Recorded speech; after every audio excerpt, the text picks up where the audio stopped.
자, 지금 여러분들 자료 나왔을 거예요. 보이시죠? 요거는 이제 뭐라고 적혀 있어요, 제목. 보이시죠? 어휘 구분하는 문제예요.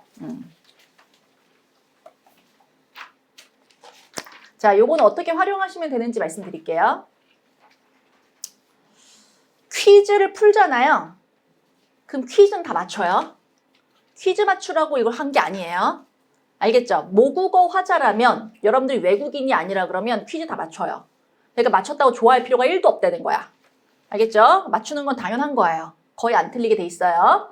근데 뭐를 하시느냐면 이게 간과 묵과 이거 헷갈리지 않아? 뭐가 의미가 차이가 있는지? 그죠? 간과하다 묵과다 차이가 나죠? 개발하다 개발하다 있단 거 의미가 차이가 나죠? 분명히 의미 차이가 있다는 걸 내가 아는데 그걸 명시적으로 표현을 못 하거든요. 그래서 이걸 연습을 여러분들이 퀴즈를 맞춰요. 그럼 뒤에 보면 답도 있고 해설도 있어요. 그러면 뭐 해설이 좀 불완전하시면 여러분들이 조금 더 추가적으로 검색해 보시든지 하셔도 됩니다. 이거를 하셔서 이게 간과는 어떤 뜻이고 묵과는 어떤 뜻인지를 내가 말을 하는 거예요. 그래서 그거를 의미 차이를 음미하는 거예요. 그럼 여러분들이 지금 가지고 있는 게 어떤 문제가 있느냐면 기초 강의 처음 개강할 때부터 제가 얘기를 했던 건데 어휘의 의미를 처리하는 수준이 얕다는 문제를 가져요. 그러니까 단어를 봤는데 단어 의미가 예를 들어서 이렇게 와닿는 거야. 이게 피부라고 생각해 볼게요. 가죽이라고 생각해 볼게요. 가죽이지 가죽은. 이런 거야. 단어를 딱 읽잖아요. 그럼 단어의 의미가 확 꽂히는 식으로 내가 의미가 마음에 확 와야 되거든. 근데 그게 아니고 하고 누르다 마는 거지.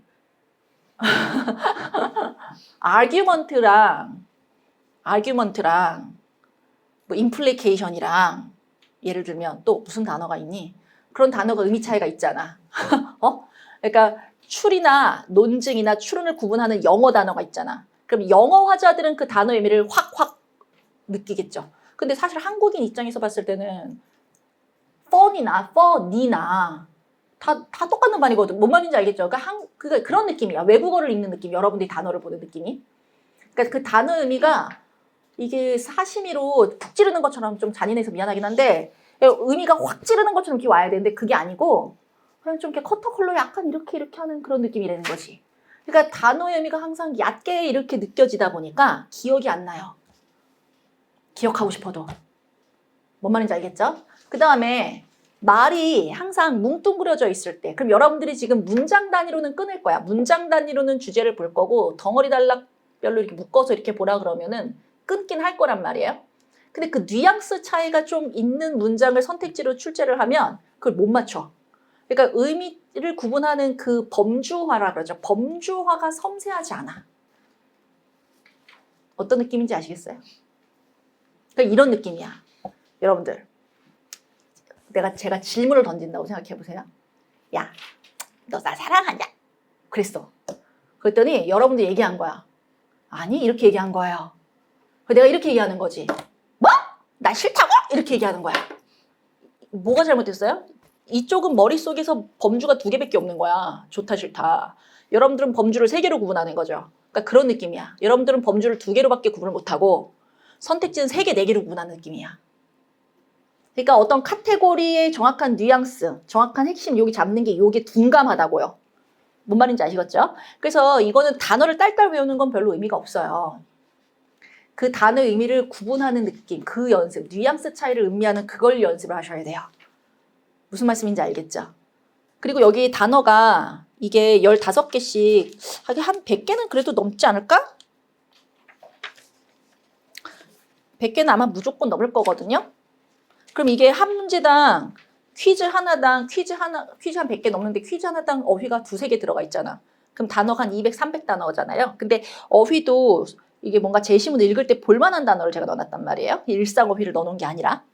그래서 이 단어 보시고 의미 차이를 구분하시는 게 제시문 읽을 때도 분명히 도움이 되실 거예요. 그래서 요거를 틈틈이 해야 되는데 말이 틈틈이지 또 할까? 책도 읽고 있어요?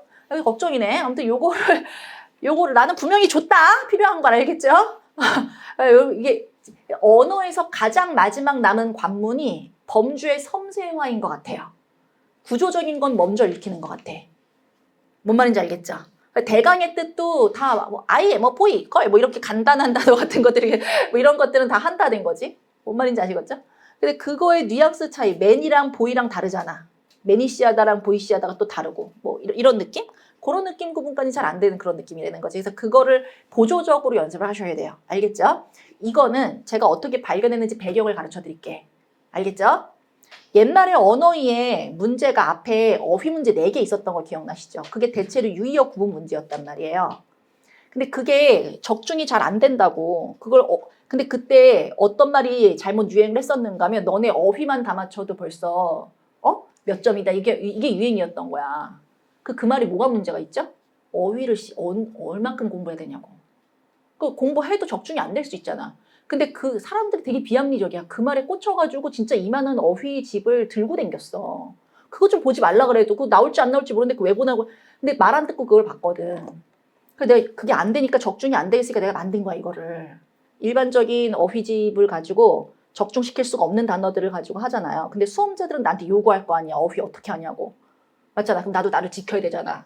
지극히 세속적인 이유로 만들기 시작했어. 시중에 있는 모든 어휘 책을 그때 당시에 10몇 권을 사가지고 유효를 다 보고 거기 있는 거 다 종합해서 다 만들었어요. 근데 그 중에서 까다롭고 애매하고 이런 거 다 빼고 그냥 남긴 거거든요. 뭔 말인지 알겠죠? 근데 그 과정에서 책에 있는 것들이 불완전하기 때문에 내가 네이버랑 이런 걸 찾아서 예문을 넣어서 내가 해석을 넣은 게 되게 많다고. 그럼 이 단어를 구분하는 연습을 제가 겁나 했겠죠?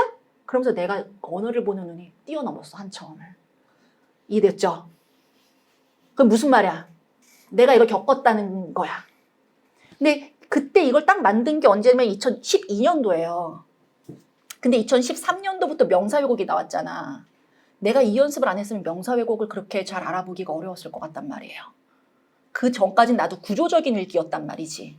내가 어휘의 의미를 이렇게 딱 느끼고 난 다음에 그때 2013이 딱 나오기 시작하고 그때 명사왜곡 지금 계속 나오죠? 뭔 말인지 알겠지? 이게 한참 넘어야 된다고. 근데 그걸 나는 인위적으로 연습을 했다는 거지. 그래서 그거를 제가 여러분한테 드리는 거예요. 알겠죠? 그럼 여러분들이 이거를 했을 때 나만큼 만들라고 할 수 없잖아, 자료를 만들어보세요 이렇게 할 수 없잖아. 그죠? 그래서 제가 자료를 대신 만들어 줬어.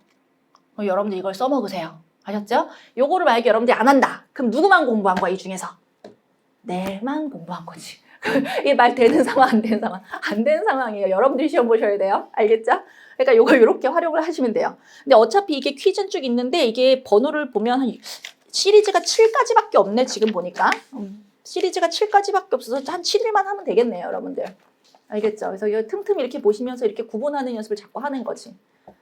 알겠죠? 오케이? 그 주의사항은 그렇다고 해서 선택지에 있는 모든 단어를 다 무조건 좁게 보면 돼요? 안 돼요? 안 되지. 알겠지? 무조건 좁게 보면 안 되는 거야. 통상적인 수준에서 이게 허용 가능한 범위인지를 항상 가늠을 해야 돼. 그래서 명사 왜곡이랑 수식어 왜곡을 잡는 거는 결국에는 그 해석의 적절한 범위를 잡는 거랑 관련이 되어 있어요. 이게 굉장히 중요해요. 알겠죠? 그래서 여러분들이 막판에 지금 말 나온 김에 말씀을 드리면 여러분들 막판 2달, 지금 2달 조금 넘게 남았어요. 이 2달 동안 여러분들이 조심하셔야 되는 거, 주의하셔야 되는 거 말씀드릴게요. 알겠죠? 자, 여러분들이 2달 남으면 2달 좀 넘게 남았지? 2달 반이라 그러자.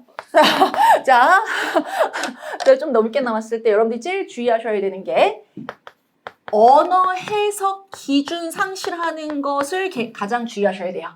이게 무슨 말이냐면 여러분들 이제 막 모의고사를 막 풀고 그럴 거예요. 맞죠?